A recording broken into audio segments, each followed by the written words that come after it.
à la une ce soir. Retour sur le discours du Premier ministre hier avec un clin d'œil sur les promesses, les annonces politiques, économiques et sociales. Vous aurez droit aux réactions de deux des citoyens et un commentaire de la rédaction. Cette commune du Burkina renouvelle leur confiance à l'Office national de l'eau et de l'assainissement pour la desserte en eau. Elles ont signé un contrat de 5 ans ce vendredi pour marquer la session. Taïwan pleure 12 morts après un séisme intervenu au sud du pays. L'effondrement d'un immeuble serait à l'origine. Une vingtaine de personnes sont portées disparues. Des images dans cette édition. Bonsoir à tous et merci de suivre le 20h de la télévision de Burkina. Les élections municipales à venir pourraient être couplées avec un référendum pour l'adoption de la Constitution. Le Premier ministre l'a laissé entendre face à la représentation nationale la nuit dernière. Voyons les annonces politiques de ce discours avec Wendata Nathalie Kaori. Le Burkina Faso pourrait passer à une 5e république avec l'adoption d'une nouvelle constitution. Le Premier ministre a annoncé que le projet sera mis en chantier par une commission dont le résultat du travail sera soumis à un référendum. Ce n'est pas une certitude, mais ce référendum pourra être couplé aux futures élections municipales. Et pour des élections apaisées, il faut réconcilier les Burkinabés après tant de souffrances et de sang versé pendant les récentes périodes de crise. Paul Kabat-Seba en est conscient, mais selon lui, la réconciliation, oui, mais la justice et la vérité d'abord. La justice, voici un secteur dont le Premier ministre s'engage à redorer l'image. La lutte contre la corruption dans ce secteur et la promotion d'une justice accessible par tous les Burkinabés seront une réalité. Sur le mandat d'arrêt contre le président de l'Assemblée nationale ivoirienne, Paul Kabat-Seba rassure, il n'y a aucune interférence de l'exécutif dans le travail de la justice burkinabé sur cette affaire. Toutes les actions du gouvernement au cours du quinquennat ont besoin d'être menées dans un environnement sécurisé. Pour lutter contre l'insécurité, des comités locaux qui sont des organes de veille vont travailler en étroite collaboration avec les forces de défense et de sécurité. Les moyens d'action et les capacités des agents de défense et de sécurité seront également renforcés. Par ailleurs, la création de l'Agence nationale de renseignement répond à un souci de sécurité nationale. Et Paul Kabat-Seba de préciser que ce service n'est pas un instrument politique qui vise un clan en particulier. Dans ce discours, Paul Kabat-Seba a promis des réformes pour relancer l'économie nationale. Il compte lutter contre la corruption, assainir les finances publiques et promouvoir les filières porteuses. Drissa Seri. Abordant le volet économique de sa déclaration de politique générale, le Premier ministre s'est montré très à l'aise devant la représentation nationale. Pour relancer l'économie et lutter contre la pauvreté, il s'est engagé à mettre en œuvre des réformes qu'on peut qualifier de courageuses, des réformes ambitieuses et innovantes. Tout le monde est unanime, la corruption est un fléau pour l'économie. Paul Kabat-Seba s'engage à mener une lutte sans merci contre ce fléau. Une des plaies de l'économie, c'est la passation des marchés publics, qui constitue un goulot d'étranglement au développement économique. À ce niveau, la déclaration du Premier ministre a gardé le silence. Qu'à cela ne tienne, le gouvernement s'inscrit dans le sillon tracé par la transition. La politique de réduction des trains de vie de l'État sera de mise. Sur la base de son expérience de technicien de la BCEAO, le Premier ministre fait référence au principe de gestion rigoureuse et préconise des réformes structurelles pour transformer qualitativement le tissu économique. Il prêchera au cours de ce quinquennat la réduction des charges de fonctionnement de l'État pour financer l'investissement. L'accent sera mis sur la mobilisation des ressources internes par l'élargissement de l'assiette fiscale, disposition défendue par tous les anciens candidats à l'élection présidentielle. Il s'agira à la fois de travailler à l'augmentation du nombre de contribuables, mais aussi à améliorer le taux de pression fiscale du Burkina, qui se situe présentement autour de 14%, pour le tirer vers 20% qui est la norme communautaire. L'investissement est un facteur déterminant dans la croissance économique. Fort de son expérience de banquier, le Premier ministre n'exclut aucun créneau de mobilisation des fonds disponibles sur les marchés financiers régionaux et internationaux. Il suggère le recours à la finance islamique que certains pays ont expérimenté avec succès comme la Côte d'Ivoire et le Sénégal et la promotion du partenariat public-privé afin de réaliser des infrastructures économiques rentables comme le pont Henri Konan Bédié. que le gouvernement de Paul Kaba-Thiéba pense à la création d'une caisse de dépôt et consignation, une caisse indépendante déconnectée des politiques dont le rôle sera de financer des secteurs vitaux de l'économie.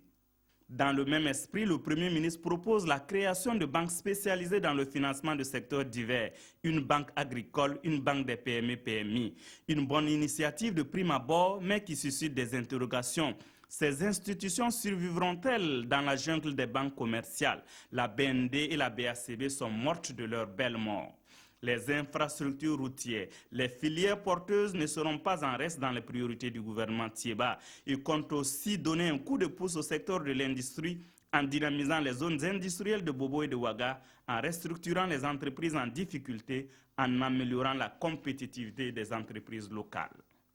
Durant les 5 prochaines années, le gouvernement aura du pain sur la planche au point de vue économique. Si le gouvernement parvenait à matérialiser le tiers des réformes préconisées, il contribuera à changer le quotidien des Burkinabés. De la gratuité de certains actes médicaux, renforcement des plateaux techniques, le Premier ministre a fait des annonces sur le plan santé. Il prévoit une formation continue des agents de santé. Lazare Pouya. Je veux qu'il fait tout pour appliquer quoi. Parce qu'on a déjà vu ce discours, la même chose. Mais je pense que cette fois-ci, ça doit être appliqué avec ce qu'on a vu, ce qui est passé. Il a étalé quand même tout le programme de quinquennat en matière en tout cas de l'emploi. Voilà, c'est ce qui m'a retenu l'attention, les 16 000 emplois, au moins les agents communautaires au niveau des villages. Ça permettra en tout cas, ça va sauver quand même beaucoup de vies. Voilà. Et surtout aussi les ambulances. Voilà, dans les départements, ça va faire beaucoup de bien, quoi. Voilà. Bon, au niveau de l'éducation aussi, il a promis la construction des écoles, des amphithéâtres. Je pense que l'un dans l'autre, en tout cas, on espère qu'il pourra aboutir. Moi, je sais qu'il a beaucoup parlé du genre. Il compte beaucoup aider les femmes là à se développer. Donc, c'est surtout ça qui m'intéresse, quoi. C'est bon. Si il dit qu'il tourne la page, il faut tourner la page pour un nouveau Burkina. Il a pris des engagements forts pour le développement de l'agriculture, pour le développement de l'économie, pour le développement surtout de la frange jeune. Il disait tantôt que l'université quand même a mis des diplômés sur la place du marché qui, un certain pourcentage n'est pas employé. Donc il prend l'engagement d'œuvrer dans ce sens pour que les jeunes qui sortent de nos universités, de nos écoles supérieures aient des emplois. C'était là donc les réactions des Ouagalais sur ce discours du Premier ministre Paul Kaba-Thiéba. Retour à présent sur la gratuité de certains actes médicaux annoncés par le Premier ministre. Pendant ce discours hier, il prévoit une formation continue des agents de santé. Lazare Pouya. Au total, 13 actions prioritaires dans le secteur de la santé constitueront le plan de résistance du gouvernement de Paul Kaba-Thiéba.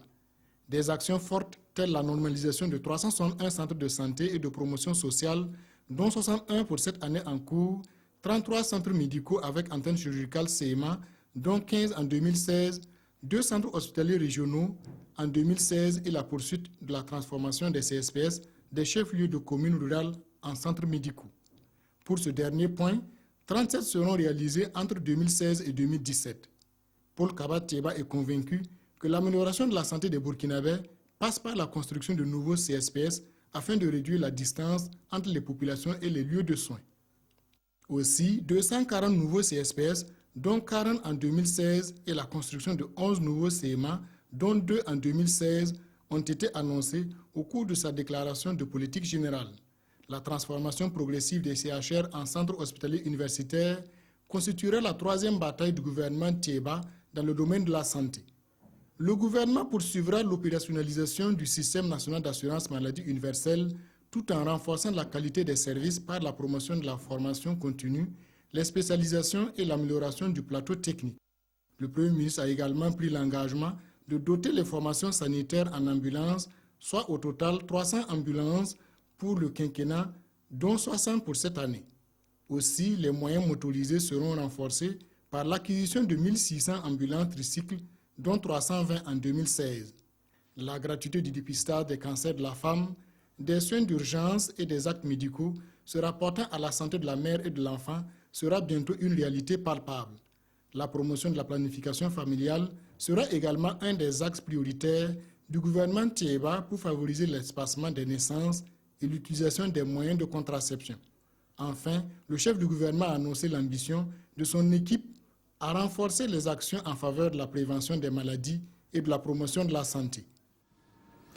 Et puis juste après ce discours, le Premier ministre s'est prêté aux questions des députés. Tous les points ont été abordés, l'insécurité, les infrastructures. Ibrahim Sombié et Karim Namouano ont recueilli quelques questions pour nos reportages. L'eau pour tous, la réalisation d'infrastructures routières, la fin des délestages, l'emploi des jeunes, la lutte contre l'incivisme et l'insécurité ont été au centre des préoccupations des députés. La question de la masse salariale est en rapport avec la question de l'amélioration de l'assiette fiscale. Parce que quand on regarde la structuration de notre fiscalité, elle repose essentiellement sur le monde salarié. Le projet de développement socio-économique du Burkina Faso s'élève à plus de 1000 milliards de francs CFA. Alors, où et comment financer sa réalisation, s'interrogent certains élus nationaux. Quelles mesures urgentes comptez-vous prendre pour la cohésion de l'armée et faire face à la menace de la sécurité, de la paix, afin de permettre aux Burkinabés de vivre dans la quiétude et vous permettre de réaliser sereinement votre programme de gouvernement? Sans dévoiler le dispositif sécuritaire, Paul Kaba Thiéba inscrit la sécurisation du territoire dans ses priorités. Les matériels prévus concernent les moyens pour équiper les forces terrestres, l'armée de l'air et les unités de gendarmerie nationale et de police dans le but d'accroître leurs capacités opérationnelles. Je vous demande votre indulgence. Je ne vais pas aller dans plus de détails.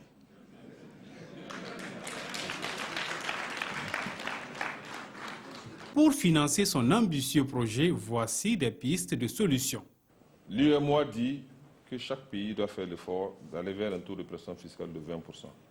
Ça veut dire qu'avec mes collaborateurs, les ministres, tout le monde va se mettre à l'œuvre pour voir comment est-ce qu'on peut mieux intégrer le système informel dans le système formel, comment est-ce qu'on peut mettre fin aux exonérations qui sont indues, etc., pour essayer d'augmenter nos recettes fiscales. Voilà. Donc ça, c'est des efforts qu'on va essayer de faire. Quelle échéance pour le passage à la 5e République? Une commission constitutionnelle qui aura pour mission la rédaction du projet de constitution sera soumise à un référendum avec comme possibilité de coupler ce référendum constitutionnel avec les élections municipales qui sont prévues pour se tenir déjà le 22 mai.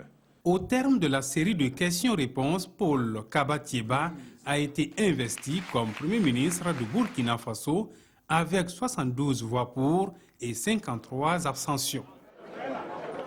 Ce discours a été diversement apprécié par les différentes composantes de l'Assemblée ainsi que les partis politiques.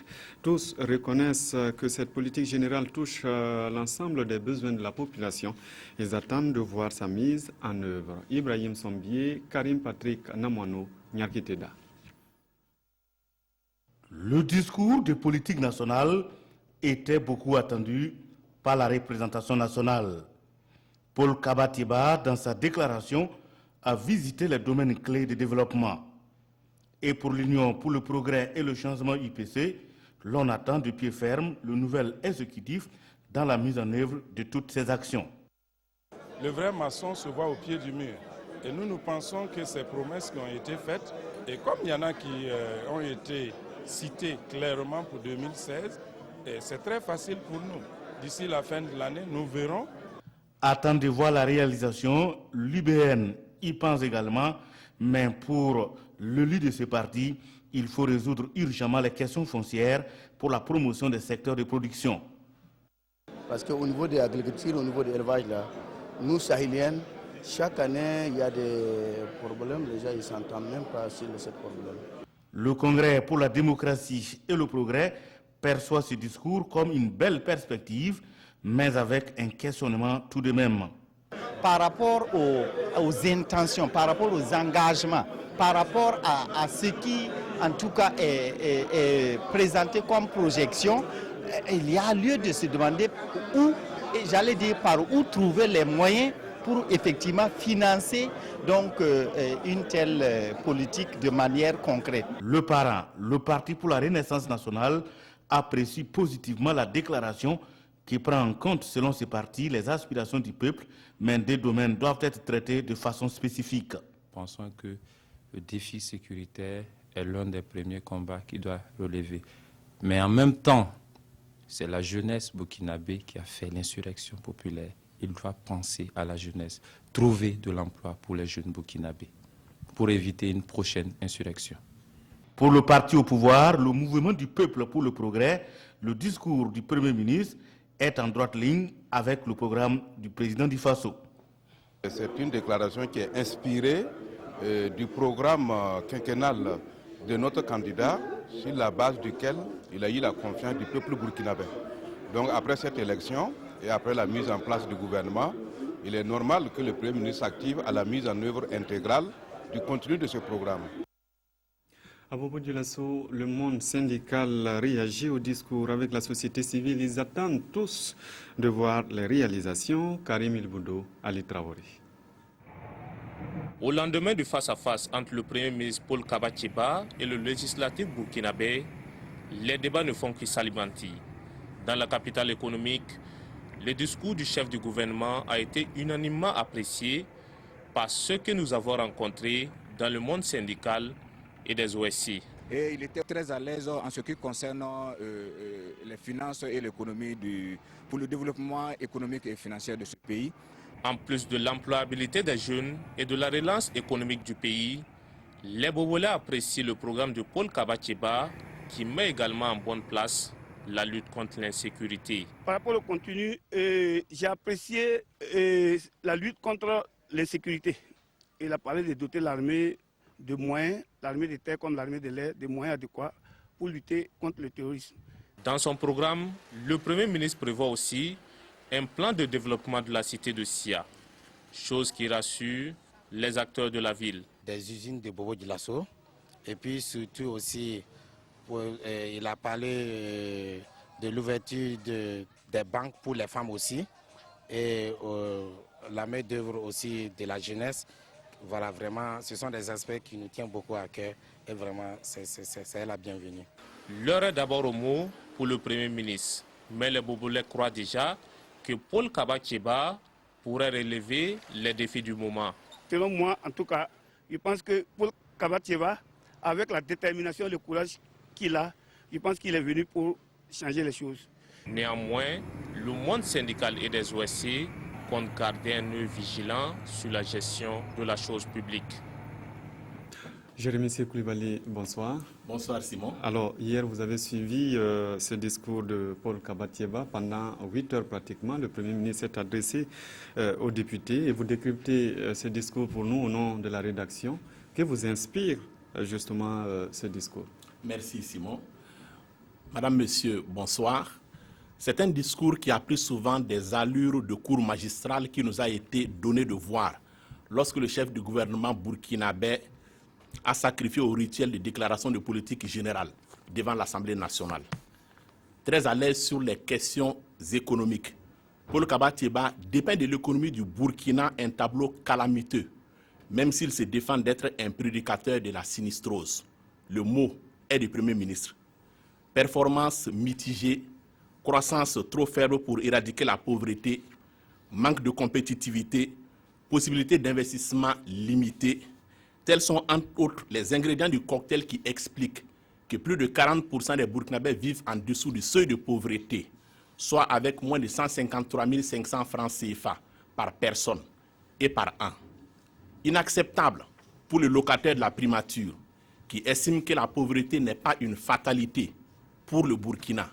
Et c'est cette conviction que pendant 8 heures d'horloge, il a essayé de partager avec la représentation nationale. Devant les députés, Paul Kaba-Thiéba s'est présenté comme un homme déterminé à se hisser à la hauteur des défis du Burkina post-insurrectionnel. L'enjeu, c'est la construction d'un Burkina nouveau, fondé sur les valeurs de progrès et de bonne gouvernance. Sans langue de bois, Il prône le volontarisme économique, la suppression des monopoles et des passe-droits pour faire jouer le libre jeu de la concurrence. C'est une approche du développement aux accents quelque peu libéral, un libéralisme assumé au pays de Thomas Sankara, où des générations entières d'intellectuels ont été formatées dans un moule politique et idéologique, où il ne fait pas bien de nier l'État dans l'intérêt de l'individu, tel que théorisé dans la doctrine ultralibérale. Un libéralisme qui fait aussi oublier la social-démocratie, héritier sans doute de cette tradition de gauche, puisqu'il a lui-même fait ses armes dans le mouvement scolaire et estudiantin. Paul Kaba-Thiéba ne s'est pas non plus privé de tacler avec vigueur la banque et la finance internationale, dont leurs préoccupations sont de faire du profit, toujours du profit, et non de s'intéresser au développement du Burkina. Et l'homme sait de quoi il parle.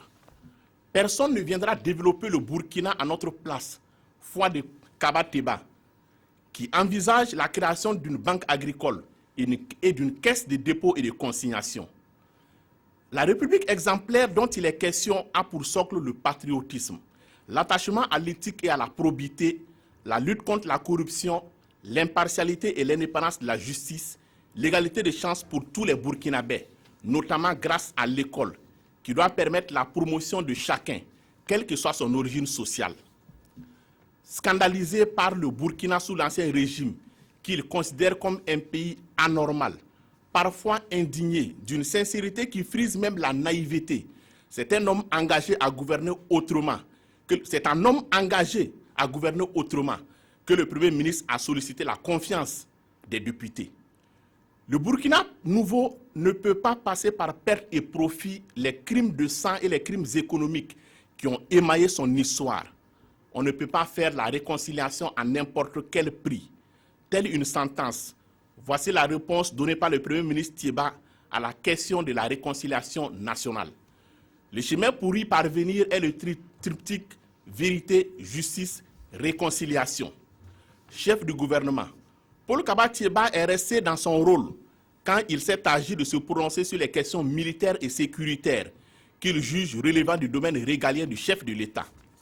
Nommé par le président du Faso, il s'est dit en phase avec Roch Kaboré sur le principe de la subordination du militaire aux politiques en démocratie et sur la sanction populaire dans les urnes comme mode de dévolution du pouvoir. Engagé à faire des réformes structurelles, volontariste pour engager le Burkina, certes, mais le bémol pourrait venir de la mobilisation des ressources. 2000 milliards de francs CFA à trouver chaque année, quand cela ne tienne, avec la conviction de ceux qui croient, avec la conviction, quand cela ne tienne, avec la conviction de ceux qui croient qu'avec la foi, on peut bouger des montagnes. Paul Kaba-Thiéba veut partager ce credo avec les Burkinabés. Il a réussi à convaincre la représentation nationale, mais il n'y aura pas d'état de grâce avec les populations des villes et des campagnes du Burkina, et il le sait. Merci à vous, Jérémy Koulibaly, pour ce commentaire. Donc, sur le discours, la déclaration de politique générale du Premier ministre. Et dans la mise en œuvre de son programme, le gouvernement, le soutien des partenaires, le représentant spécial du secrétaire général des Nations Unies pour l'Afrique de l'Ouest l'a dit ce matin au président du Faso. Il cherche une date pour une rencontre qui pourrait définir le genre de soutien à apporter au pays. Urbain Benito Somé, Mounira Kéré. Ibre Chambas chez le président Roch Marc Christian Kaboré. Le représentant du secrétaire général de l'ONU en Afrique de l'Ouest est venu féliciter le président du Faso pour l'organisation réussie des élections de 2015. Comme vous savez, l'année dernière, c'était une année des élections en Afrique de l'Ouest et nous avons eu des élections très réussite dans la sous-région, y compris ici, à la fin de la transition. Et les élections qui étaient déroulées ici étaient vraiment une élection réussie. Avec le président Kaboré, il a aussi été question de dynamiser le groupe de soutien au Burkina. Comme vous savez, pendant la transition, il avait ce groupe de soutien, groupe d'accompagnement. Mais nous avons insisté aussi toujours que ce ne sera pas juste pour les périodes de la transition. Il faut voir comment continuer d'appuyer le Burkina Faso. Une rencontre des partenaires est en vue afin de trouver les voies et moyens pour continuer à soutenir le Burkina Faso sur le chemin du développement. Dans l'actualité ce soir, l'Office national de l'eau et de l'assainissement revoit ses contrats avec 7 communes du Burkina. Les villes concernées consentent à céder la gestion des systèmes de desserte en eau pour les 5 prochaines années. L'ONEA va donc s'occuper de la distribution de l'eau potable dans les municipalités concernées pour les 5 ans à venir. Jean Zongo et Jean-Emmanuel Ouedraogo. C'est reparti pour 5 ans de collaboration entre l'Office national de l'eau et de l'assainissement et 7 communes, à savoir Bitou, Diapaga, Diebougou, Gaïeri, Oundé, Thomas et Zorgo. Un nouveau contrat d'affermage acté au bout de 2 jours de concertation. C'est l'ONEA qui joue le rôle de concessionnaire chargé d'apporter son expertise pour la gestion des systèmes de desserte en eau potable de ces communes. En termes d'investissement qui a été fait sur le terrain, tout le patrimoine, disons, appartient à la collectivité. Et la collectivité a le devoir de rendre ce service aux populations. Maintenant, l'ONEA, en tant que fermier, joue ce rôle-là à la place de la collectivité. C'est ce service qui produit et qui distribue l'eau. Les 2 précédents contrats qui sont arrivés à terme en décembre 2015 ont donné satisfaction. Le nouveau, quant à lui, va connaître quelques réaménagements à la lumière des discussions entre les 2 parties. Des réajustements techniques surtout. On a surtout renforcé la mission des communes là, dans le suivi donc, de l'activité. On a aussi, comme je le disais, repoussé un peu les délais donc, de redevabilité pour nous permettre d'être à jour dans les délais actuellement fixés. La dynamique bénéficie de l'accompagnement de l'ONG Eau Vive. L'enjeu ici, assurer le bon fonctionnement des systèmes d'adduction d'eau potable des communes partenaires au profit des populations. Le ministère de la Santé prépare un plan de riposte contre une éventuelle épidémie de méningite. Lors d'une rencontre vendredi, les spécialistes ont partagé les connaissances sur des informations sur les connaissances de la maladie. À terme, ils doivent prendre des mesures pour éviter la propagation de la méningite. Abdul Rasmane Zongo. Y a-t-il une alerte ou une épidémie de méningite au Burkina? La réponse n'est ni l'une ni l'autre. Explication du ministre de la Santé. Nous sommes actuellement à 0,5 cas pour 100 000 habitants.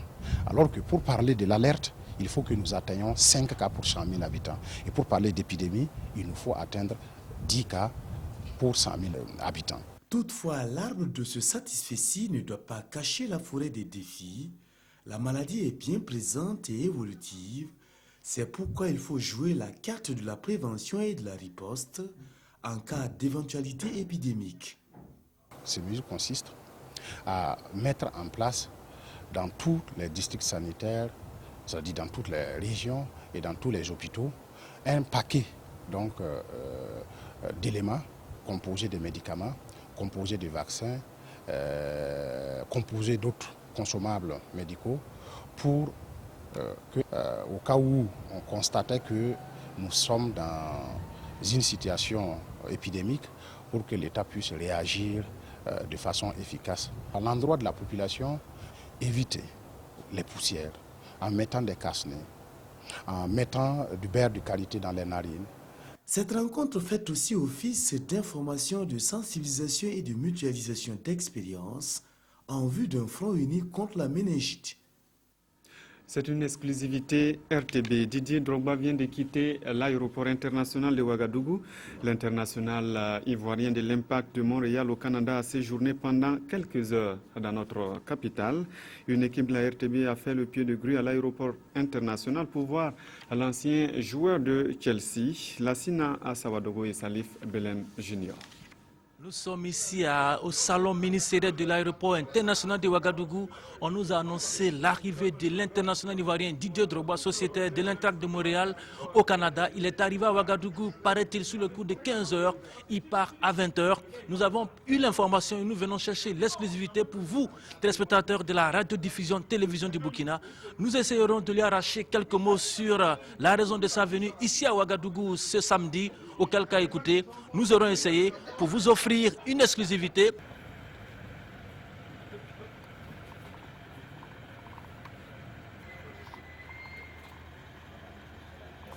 Bonsoir. Didier, le Canada, c'est comment? Didier, s'il te plaît, Didier.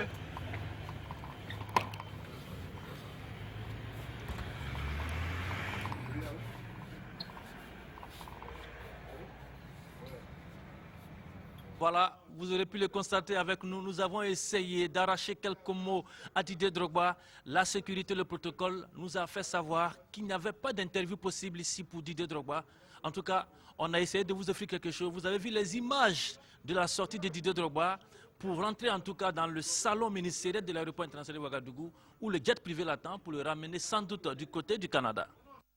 Merci à vous, Lassina Assawadogo. Vous aurez en tout cas essayé. Et l'ONG Terre des Hommes partage ses connaissances sur la protection des enfants mineurs. Une étude commanditée a fait ressortir les pratiques de communauté de base pour le bien-être des tout-petits. Ces pratiques endogènes de protection des enfants ont été présentées au cours d'une conférence publique à Bobo-Dioulasso. Les explications de Christine Koulibaly. Si les acteurs de la protection de l'enfance ont du mal à s'accorder sur les notions de traite et de migration volontaire des enfants mineurs, la nécessité de protéger ces enfants ne fait pas de doute. Une protection qui implique une synergie d'action des acteurs, formels ou non formels. D'où cette étude sur les pratiques endogènes de protection des enfants concernés par la mobilité en Afrique de l'Ouest. Étude menée dans 5 pays de la sous-région. Nous avons une conviction, c'est que effectivement, les communautés en général n'ont pas attendu que viennent les ONG ou les États pour commencer à aider leurs enfants. Je pense que toutes les communautés ont d'abord comme premier réflexe, même si souvent elles le font mal, l'intention de protéger est là. Maintenant, l'étude en fait avait comme enjeu aussi de pouvoir décanter dans les pratiques qu'est-ce qui est fait, mais qu'est-ce qui est réellement protecteur. Qu'est-ce qu'on peut valoriser, qu'est-ce qu'on peut renforcer. De ces pratiques, les notions de logeur, de grand frère ou de grande sœur. Des pratiques consignées dans un rapport que Terre des Hommes met à la disposition de l'ensemble des acteurs de la protection de l'enfance. 12 personnes, nous sommes à l'étranger, ont perdu la vie dans le sud de Taïwan dans un séisme. La plupart de ces victimes ont été tuées dans l'effondrement d'une tour de 17 étages. Une vingtaine de personnes seraient encore sous les décombres, selon les témoins. Le Zimbabwe s'est déclaré en état de catastrophe naturelle. En cause, la sécheresse exceptionnelle qui frappe l'Afrique australe depuis plusieurs mois, une période qui est justement celle du semis. 16 000 vaches sont déjà mortes, 75% des récoltes ont été saccagées selon le gouvernement. Le pays devra donc importer massivement du maïs, l'aliment de base au Zimbabwe. En déclarant cette sécheresse catastrophe naturelle et en apportant les preuves qu'elle aura un impact sur la vie de la population, cela met l'accent sur le Zimbabwe et la région sud de l'Afrique afin que les donateurs et la communauté internationale reconnaissent que nous avons entre nos mains un énorme problème, affirme le directeur du programme alimentaire mondial au Zimbabwe. Un quart de la population est en situation d'insécurité alimentaire, affirme le gouvernement, pour qui les sanctions imposées par l'Occident contribuent à la baisse de la production agricole. Pour ses détracteurs, la réforme agraire du président Mugabe a fragilisé l'agriculture du pays.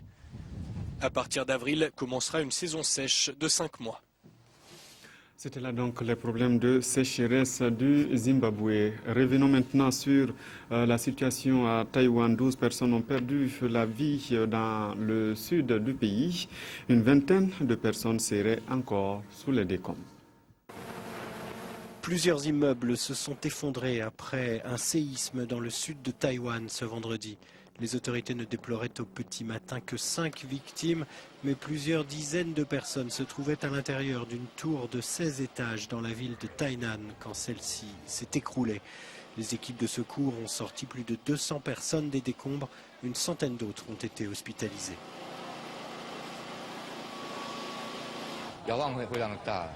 L'immeuble s'est mis à bouger violemment, l'escalier s'est effondré, nous sommes sortis par la fenêtre du 2e étage.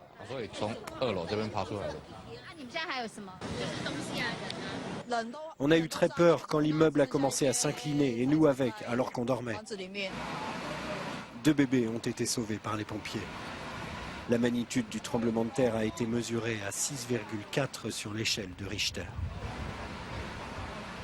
Taïwan, proche de la jonction entre 2 plaques sismiques, est régulièrement touché par des séismes. Une secousse de magnitude 7,6 avait frappé l'île en 1999, tuant 2400 personnes. La rencontre entre les chefs d'État burkinabé et ivoiriens à Addis Abeba en début de semaine fait la une donc des hebdomadaires de cette semaine. La revue de presse est lue pour nous par Aimé Solange Guigma. Ne t'inquiète pas, je n'en veux pas au président de ton Assemblée nationale. Lit-on à la une du journal du jeudi à propos de la rencontre des 2 chefs d'État du Burkina et de la Côte d'Ivoire. L'hebdomadaire satirique recommande aux 2 présidents entre ces lignes d'arrêter la diplomatie en trompe-l'œil, puisque pour lui, les bonnes relations entre 2 États qui veulent se respecter ne sauraient prospérer par le vilain jeu de soutien à des déstabilisateurs de part et d'autre. Chacun doit avoir le courage de reconnaître ses errements du passé et du présent afin de prendre le nécessaire nouveau départ que les peuples attendent. Car, explique-t-il, ce ne sont pas les dirigeants qui payent le plus lourd tribut des rébellions, des coups d'État et autres attentats terroristes, mais bien les pauvres populations. Au même moment, l'Obsdim de ce week-end invite la population à découvrir 2 Amazones de la musique burkinabé, ainsi que le 6e album de Diko Fils intitulé Wakati, où c'est le moment. Il s'agit de la slamazone Malika Rakizatu Ouattara à l'état civil, Malika pour les mélomanes qui souhaitent à travers cette œuvre autoproduite imposer le slam dans les habitudes de consommation musicale des Burkinabés, et de la peu bavarde Rita qui, malgré le manque de moyens, tenait mordicus à être un jour sous la rampe des projecteurs. Voilà, c'est fini pour ce journal. Tout à l'heure à 21h, vous avez rendez-vous avec Jean-Emmanuel Ouedraogo qui vous propose un plateau spécial sur le décryptage du discours de la déclaration de politique générale du Premier ministre, donc hier à l'Assemblée nationale. Il aura comme invité Ousseini Tamboura du MPP, Ido Alitou